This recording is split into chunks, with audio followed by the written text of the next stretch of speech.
Tonight, 7 GOP candidates for president will take to the debate stage in Simi Valley, California.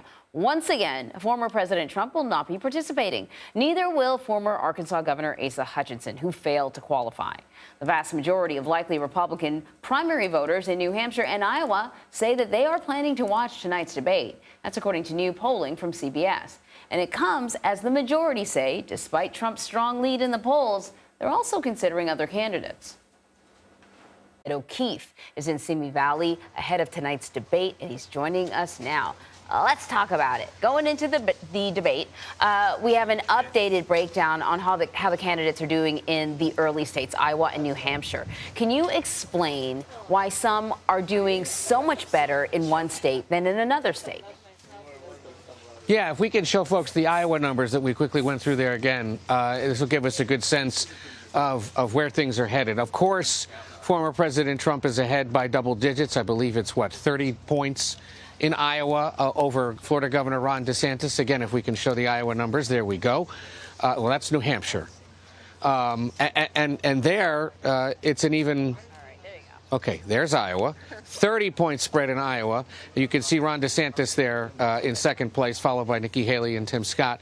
And then if we can go to New Hampshire, you'll see that it's an even broader spread. But then Nikki Haley, Vivek Ramaswamy, Chris Christie are doing better than Tim Scott and Mike Pence. Why is this happening? Well, you've got a more socially conservative base of Republican support in Iowa. You have far more moderate Republicans living in New England. You also have a dynamic in New Hampshire where independent voters can participate in what is an open primary. So the mix will be a little more moderate, perhaps a little more reflective of where things will head towards a general election in New Hampshire. And that's the challenge that so many of these candidates have as they try to do well in Iowa, but keep their eye on or think about the future and what could happen in New Hampshire. Either way, this is encouraging for Florida Governor Ron DeSantis to be so solidly in second place in both of these states and still in double digits while everyone else is in single digits, even though all of them are still more than 30 points behind former President Trump, who, of course, isn't here tonight. Indeed. So speaking of the debate, during the last debate, I think afterwards there were two candidates that were being talked about the most, Vivek Ramaswamy and Nikki Haley. With Vivek, it was mostly because of these splashy moments that happened in the debate. But I feel like Nikki Haley really sort of saw a boost where people started to really see her as a little more of a stronger contender. How might that change the way candidates approach tonight's debate?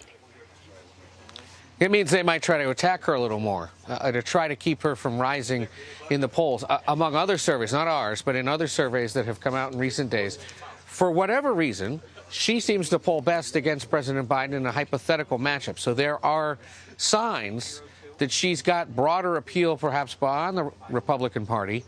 That may allow some of those that want to do well in Iowa to go after and suggest she's not conservative enough, perhaps on that issue of abortion, which is so critical to so many Republican base voters.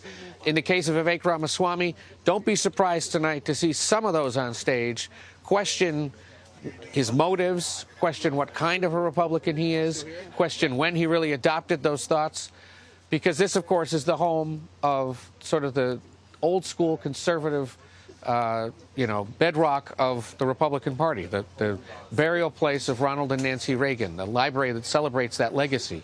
And so those that want to make an argument that the party needs to return to those traditional conservative principles and away from the more populist focus that it's had in recent years, driven by former President Trump and candidates like Vivek Ramaswamy, it'll allow for that contrast tonight and could lead to some interesting exchanges on that issue and sort of how it plays out in terms of the economy, abortion, foreign policy, and whatever other issues they raise tonight. I know that these candidates prepare long and hard for these debates. During the last debate, one person that didn't really, impress as much was the second runner-up, if you will, Ron DeSantis, right? So I'm wondering whether or not he's going to kind of rejig his presentation. And, what sort of moments will you be looking out for? Well, you might say he didn't impress. Others would say he did no harm. Right. And if you look at our survey today, it suggests that he didn't, because he's still there solidly in second place. And so if you're him and his team, you want to replicate as much as possible what you did last time and perhaps call out former President Trump a little more, because obviously he's not here. So if you're the next best alternative based on surveys, remind voters why it is that you are. Make the case to those Trump supporters who, in our polling, suggests at least some of them are considering at least one of these other 7 who are on stage tonight. And there's a big chunk of the Republican electorate in these early states that says they're not considering Trump at all. So when you add those 2 numbers up, Trump maybe and Trump no way versus only Trump, Trump maybe and Trump no way is a lot bigger than only Trump. And you can focus on that roughly 3/4 of the Republican Party and say, come for me. There you go. Yeah. This right here is why these 7 keep showing up and getting out of bed in the morning, because that number suggests eventually, if the field winnows, there's a chance to take on Donald Trump and make a race of it. Just got to stay alive long enough. Ed, thank you very much. Take care. America Decides will be live from Simi Valley, California for the second Republican presidential debate tonight. Join us for an hour-long preview at 5 p.m. Eastern and a post-debate breakdown at 11 p.m. Eastern right here on CBS News.